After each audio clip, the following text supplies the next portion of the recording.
In 193 AD, Rome's imperial system cycled through rulers with startling speed, exposing how fragile legitimacy had become when power depended on armed loyalty and the money that sustained it. Pertinax took the purple and attempted to restore discipline. Didius Julianus followed through a deal struck behind the Praetorian Guard's walls, offering payments where authority was expected to stand. In the east, Pescennius Niger was proclaimed and drew provinces to his cause. In Britain, Clodius Albinus was hailed and watched the center weaken. From the Danube frontier, Septimius Severus advanced on Italy, seized the capital, and turned a constitutional crisis into the foundation of a new dynasty. The year revealed, in plain view, what happened when sovereignty became negotiable and the army became the final arbiter.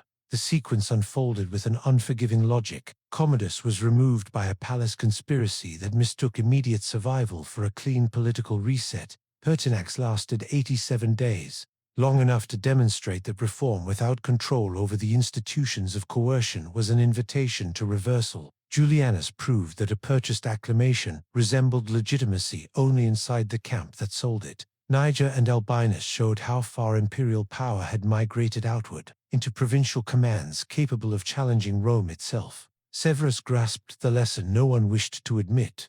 Restraint without leverage was only a pause, and a state whose center could be bought would be governed by the first man able to take it and keep it. From the distance of modern law, 193 looked like pure disorder, yet the year also served as an anatomy lesson. Rome still possessed courts and statutes, magistracies and rituals, and a senate that spoke the language of tradition. It still minted coins that promised concord and stability, but government had become inseparable from armed men, their loyalties, and the finances that maintained them. Romans continued to speak as if the empire were larger than any one ruler. They then watched it, bartered, seized, and corrected by force while every act wrapped itself in legal form. The Roman world before the crisis had appeared. On its surface, like the most sophisticated political machine on earth, the emperor stood at its center, ruling through ancient organs that still mattered as symbols: the Senate's prestige, the magistracy's ceremonies, the law's careful language, and the army's oath. In practice, the Principate had long been an arrangement among power blocks. The frontier legions protected the borders and made emperors possible. The city of Rome held the ceremonial heart, whose approval could bless a reign or sour it. The Praetorian Guard, stationed near the capital, was the instrument kept close to the seat of power. Culturally, Romans prized hierarchy and the fiction of continuity. They spoke of the Republic as if it still breathed, even as imperial decisions carried the weight of fate. In the provinces, Roman citizenship expanded, and local elites learned to thrive under the imperial canopy. Trade moved along roads and lanes, secured by Roman power. Coins circulated, grain ships crossed the Mediterranean. Roman law bound strangers into a common system, not always just but broadly intelligible and generally enforceable. Under the marble, pressures accumulated. Security depended on soldiers whose loyalty increasingly required payment and whose anger, when ignored, could become policy. The Senate resented emperors who humiliated its dignity, yet it had forgotten how to command legions and could not compel obedience by itself. The urban poor depended on grain and spectacle, and could be thrown into panic by scarcity or rumor. In the corridors of power, the question was never whether Rome had laws, but whether those laws restrained men who carried the means to enforce their will. The years before, 193 sharpened these contradictions. Marcus Aurelius, philosopher emperor, spent much of his reign on campaign and then handed power to his son Commodus, breaking the pattern of adopted succession that had steadied Rome for generations. Under Commodus, court politics curdled into fear. Favor displaced competence. Informers prospered. Capital cases and confiscations enriched the palace and widened mistrust. The Guard, meant to protect the emperor, became a marketplace of influence. Prefects sold access. Cohorts expected accession payments as routine, and support was purchased rather than earned. Nobles nursed humiliations and learned to read silence as danger. Provincial administrators watched the capital's instability and understood how quickly policy could reverse. Ordinary people saw prices shift, heard gossip of plots, and felt the tremor when confidence drained from the state. Along the frontiers, legions observed Rome's indulgence and grew convinced that they, not senators, carried the empire's weight. In such a world, people were secured, not only with coin, but with promises office to one faction, immunity to another, vengeance to a third. By the winter of 192, the city was outwardly festive. Underneath, it was primed for an ending that would not produce a beginning clean enough to hold. Commodus did not fall because Rome rediscovered virtue. He fell because fear became mutual. His suspicions, amplified by a court that survived by feeding them, tightened until those closest to him believed their own ruin could arrive on a whim. Ancient sources described an atmosphere thick with denunciations, showmanship, and punitive politics. An emperor styling himself as Hercules and performing dominance as if performance could substitute for governance. The sources differed in details and motives, but they converged on a court culture in which survival required anticipating the next accusation before it was spoken. Those nearest the throne had the clearest view of the cliff's edge. Marcia, a concubine with influence and vulnerability, Eclectus, an imperial chamberlain, and Letus, the Praetorian prefect, who understood that a guard could be ruined by the emperor it served. Whether Commodus truly planned their elimination or merely frightened them into believing it, the effect was the same. The conspiracy formed not out of republican idealism, but out of the logic that palace life had taught: move first, or be removed. On the last night of 192, as Rome crossed into a new year with feasting and noise, the palace concluded that the emperor could not be allowed to continue. An attempt was made to incapacitate him with poison. When that failed, a physical intervention followed. Ancient writers named Narcissus, a wrestler and trainer, as the man who finished the act in a private setting. The Antonine line ended not with ceremony, but with panic and improvisation.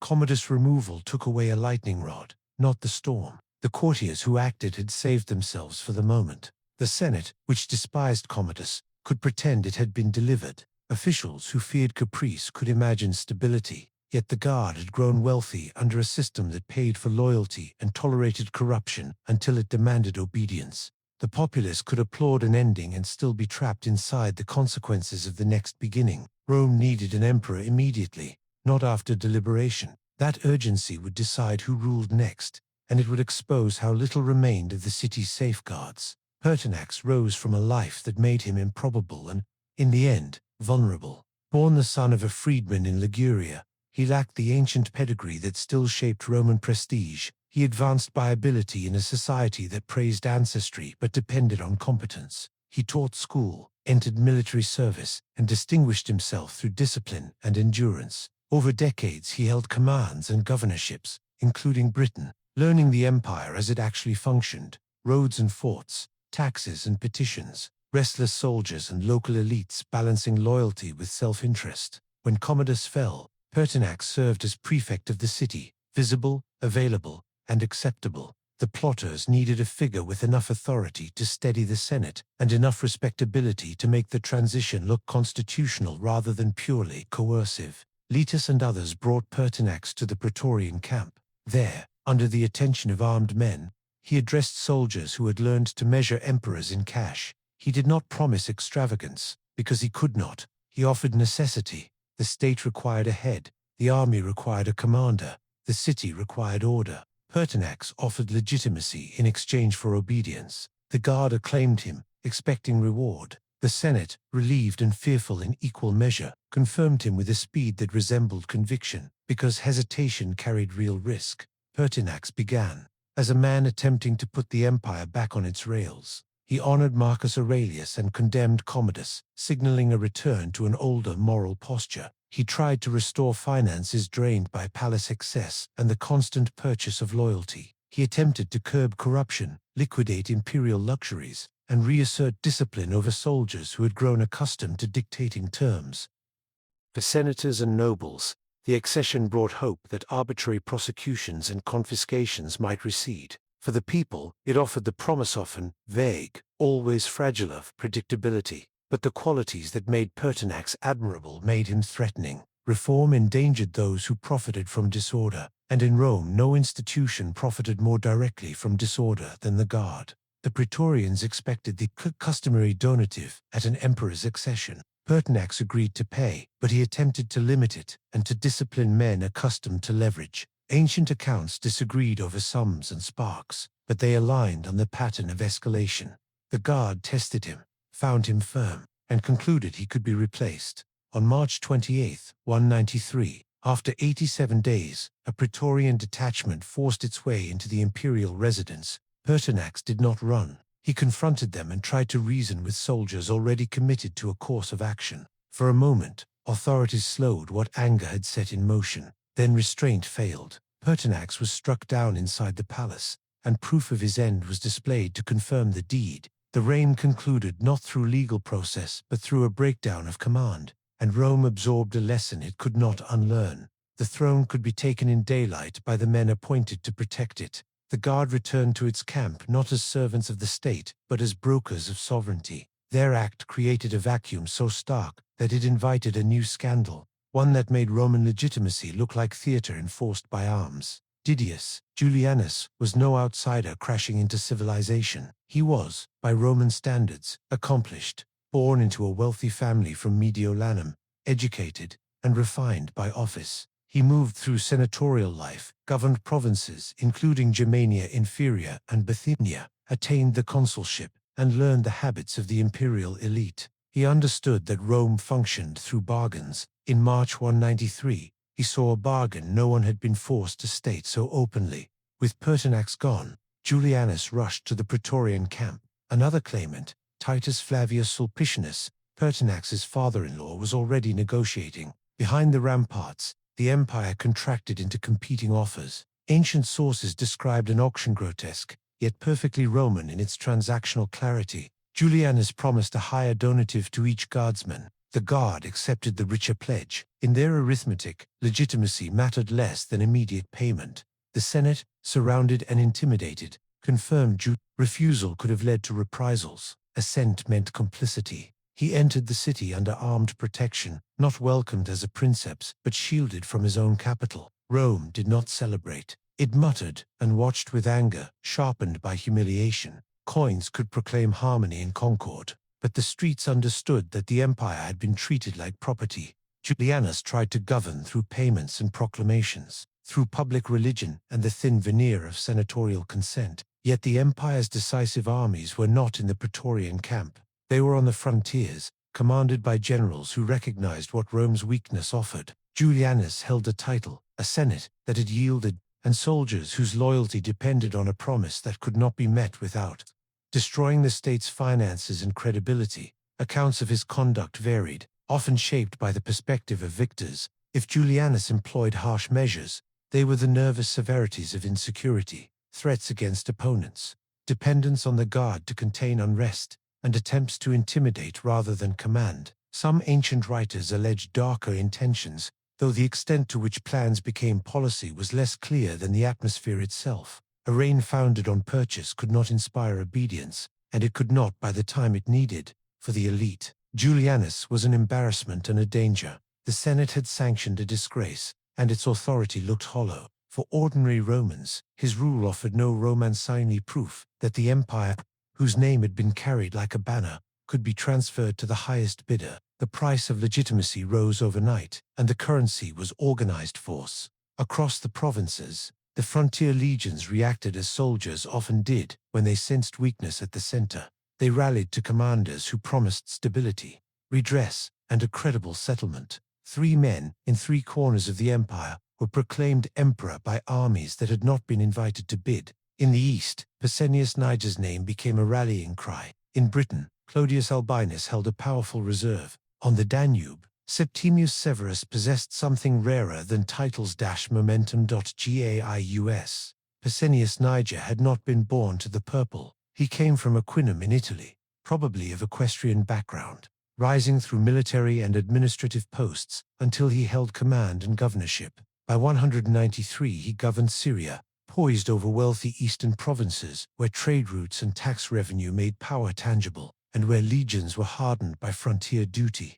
When news arrived of Pertinax's downfall and Julianus' bargain, outrage traveled faster than orders. The East had long resented Rome's caprice and had understood its own resources. The Syrian legions proclaimed Niger emperor. Cities and provincial elites, seeing in him an avenger and a chance to rebuke the guard's conduct, offered support. Some sources suggested that in Rome itself, crowds shouted Niger's name in protest against Julianus. though distance turned that sentiment into something closer to hope than strategy. Niger's claim relied on symbol and promise. He presented himself as the avenger of Pertinax and the answer to an empire shamed. He did not need to seize Rome immediately to be dangerous. He needed to hold the East's wealth, command its armies, and force the question of legitimacy into open conflict. Civil war rarely stayed contained, and the sources, written under later regimes, often painted the defeated in darker colors. Reports of reprisals and abuses appeared unevenly across accounts,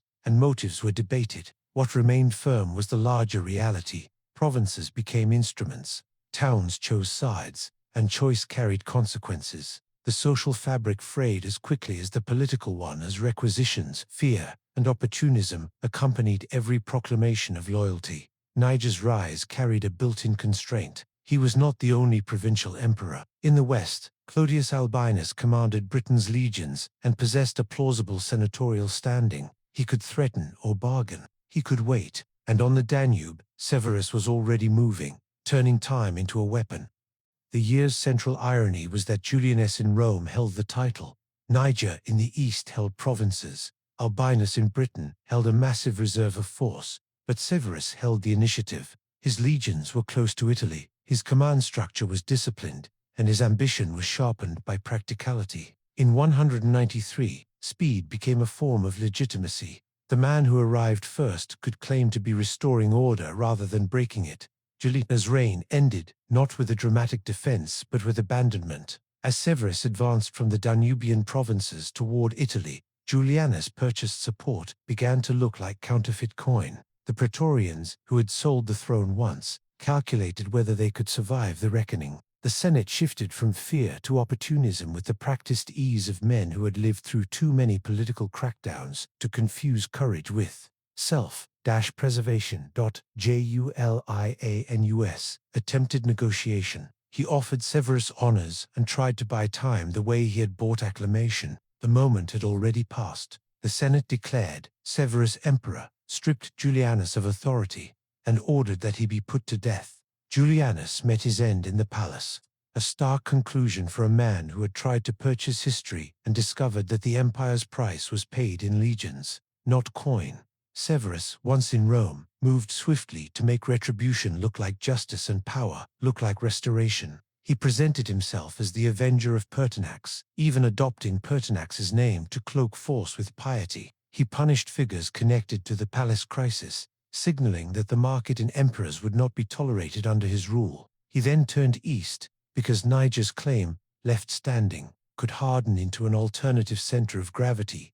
The campaign against Niger unfolded across Asia Minor. Severus' forces fought a sequence of engagements remembered by ancient names, near Nicaea, and finally, near Issus, the same landscape where Alexander had once defeated Darius. Niger was defeated, attempted to escape, and was ultimately captured and put to death in 194. Severus then used the public handling of Niger's remains as a political message, a severe announcement that organized resistance would be answered decisively. Even with Niger removed, the crisis did not settle. Clodius Albinus remained a second emperor in the west with substantial forces. Born into a senatorial family from Hadrumatum in North Africa, Albinus had served with distinction and governed Britain, commanding legions that could not be ignored. In 193, that position made him indispensable and dangerous.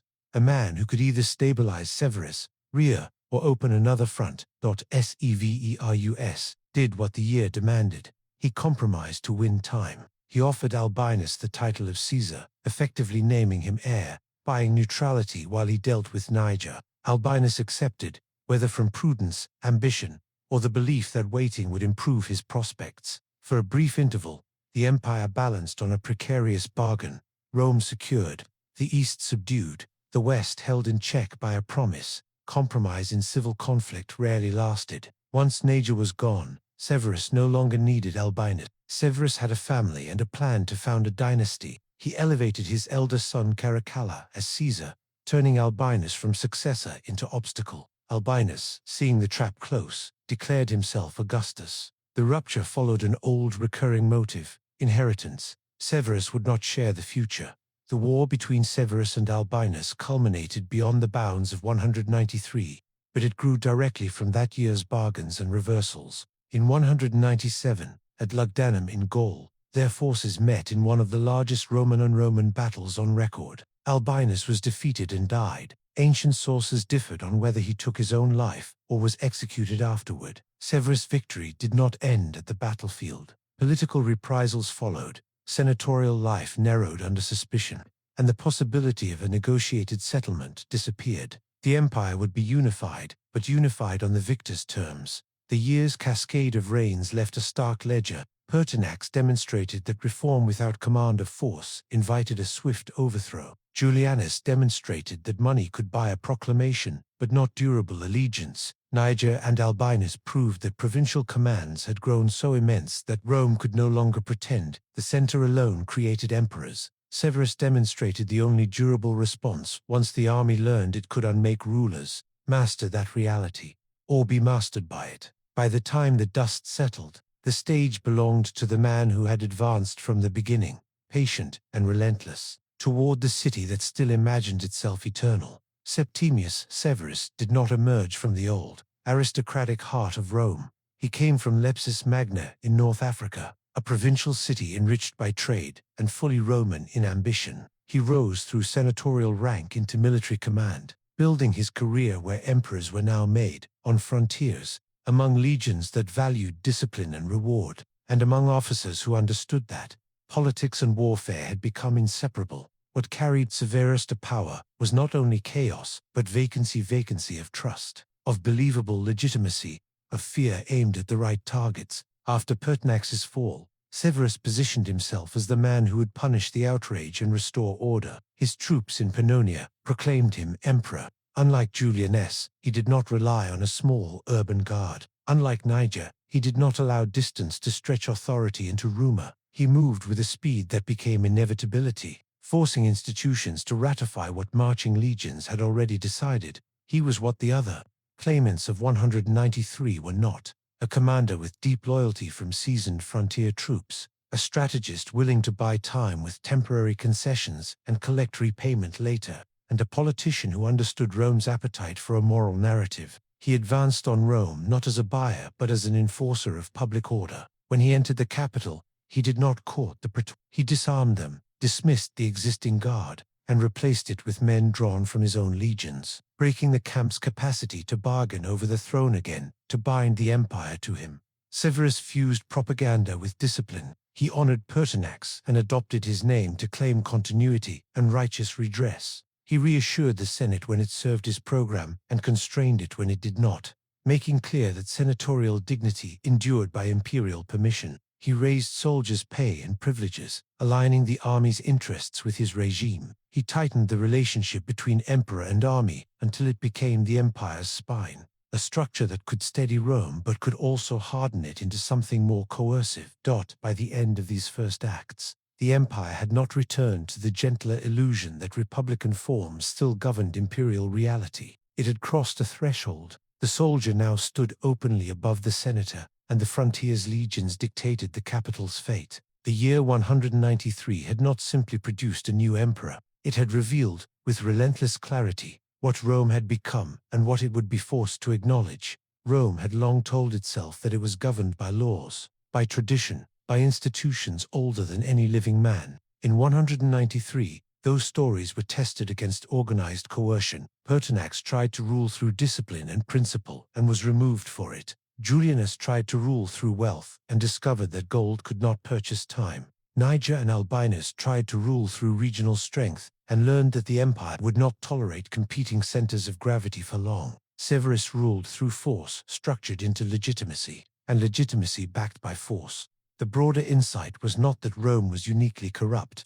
but that power followed the path of least resistance. When institutions failed to command loyalty, loyalty attached itself to paymasters, and the state became a prize. The events of 193 showed that order was not decoration placed atop society. It was a bargain continually renewed, easily broken once coercion became negotiable.